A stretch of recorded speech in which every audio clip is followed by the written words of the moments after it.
I get asked all the time, Gina, how long do you think should we expect until we really gain traction and visibility and momentum in our business from showing up online? And as much as I wish that I could give you like a definitive, if you do this, it's only going to take this long.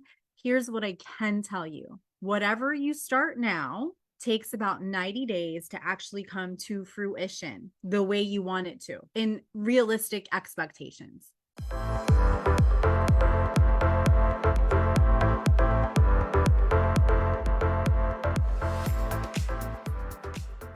Welcome, welcome. So I'm going to do a quick walkthrough with you today to show you the things that should be in place in this order in order for you to collapse the amount of time that it takes for you to see results from your marketing online. I'm going to start with number one, and this one's really, really important. This one I see people skip over. So here's the thing. Everything that I share with you, it works, but it works when it's done in that order. Okay. Just like these 5 things I'm going to share with you right now, when you do them without skipping, they work. Okay. So number one, your positioning. Setting yourself up to be seen by the people that you can serve the most. Here's what I mean by that. So I'm going to give you a few different ways of understanding and knowing what does it mean to position myself in that way. I want you to think about when you go to somebody's personal profile based off of the cover image, based off of their title,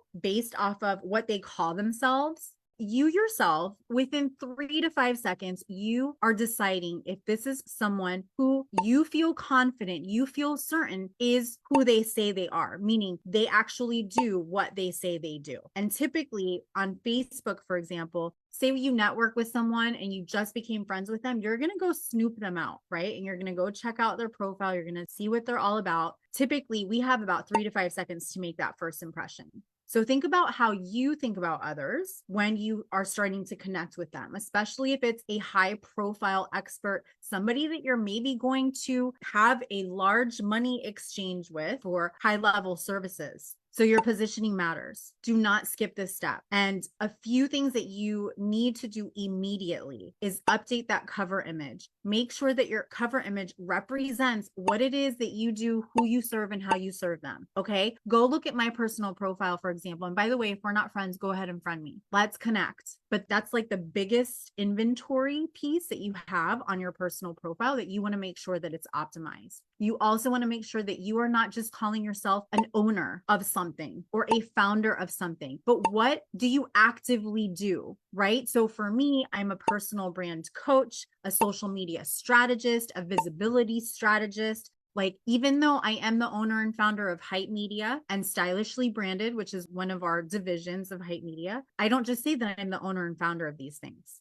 Okay. So give yourself a real title. The next thing, fill in your about section. Your bio needs to be completely filled in. Do not leave this blank. This is letting people know what it is that you do, who you serve, and how you serve them. Okay. And then audit your content. And we'll get to content in a second, but this is all about optimizing your positioning. Okay. Audit your content. If you are just posting food, if you are just posting your children, if you are just posting your hobbies, if you are just posting inspirational quotes, you need to mix things up a bit, especially if you are a professional service expert. Okay. So take an audit of what is happening on your news feed. And are you attracting the right people? Okay.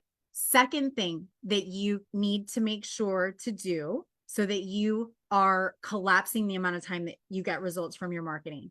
You must know your audience inside and out. And I'm not just saying like here, knowing your audience. I'm actually saying like document who your audience is, document the questions that they ask, document not just their age and if they have kids and if they're college graduates, document what kinds of books they like to read, what types of people do they follow, who are the people that they follow, what kinds of movies they like to watch, do they work out? Is their lifestyle active? Are they vegan? Are they not vegan? I mean, you want to really know this person inside and out. And especially you want to know the things that they are worried about as it relates to your business. Okay. As it relates to the results that you bring to the table, and document this.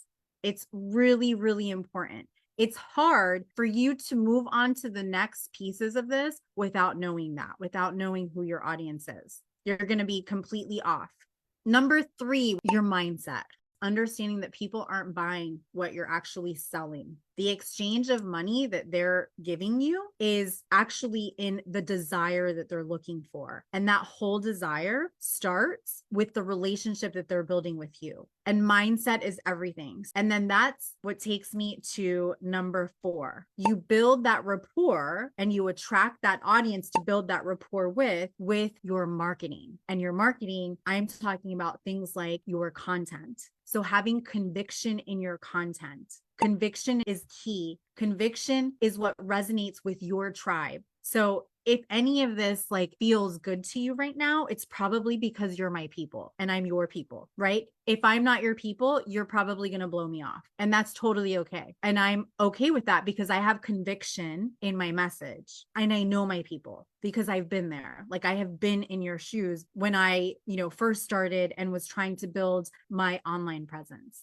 So we want your content to allow people to actually believe in you and your offers and your services, but you've got to also believe in it. And so this like fake it till you make it and copying what other people are doing, it really doesn't work. It's going to be so short term. So we have to believe in ourselves, right? The 5th thing that must happen consistently so that you actually collapse the time that it's taking you to get results from your marketing, making offers every freaking day, every single day. It doesn't have to be a sales offer. It could be a free offer, but making sure that every single day you are putting something out there organically, like, in your content with your call to actions, but also every single day you should be reaching out to people personally. Okay. You should have a leads pipeline where you're moving people in from welcoming them into your group to, hey, I noticed that you said this when you answered the questions. I'm curious. Do you want to know more about that? I'm happy to drop some more info in here, right? So like doing these things one-on-one, taking that extra time to personally have conversations with people is going to crazy time collapse your time in the results that you're getting. Here's what happens. Most of you are only going to do number 4, the content part. And even that, it's not even going to be spot on because you've skipped number 1, your positioning, you've skipped number 2, your mindset, you've skipped number 3, knowing your audience really well and understanding them. So when you get to your content, number 4, your messaging is completely off and you're not even showing up live, right? Because you don't feel that confidence because you're not gaining the engagement. You're not having the conversations. And I totally get it. And then you definitely skip number 5, making offers, because you're like, nobody's responding to me. I'm afraid to reach out to them, right? So that's all I have for today. Have an awesome rest of your week. And until then, make sure to drop any comments down below or questions. All right. Bye, guys.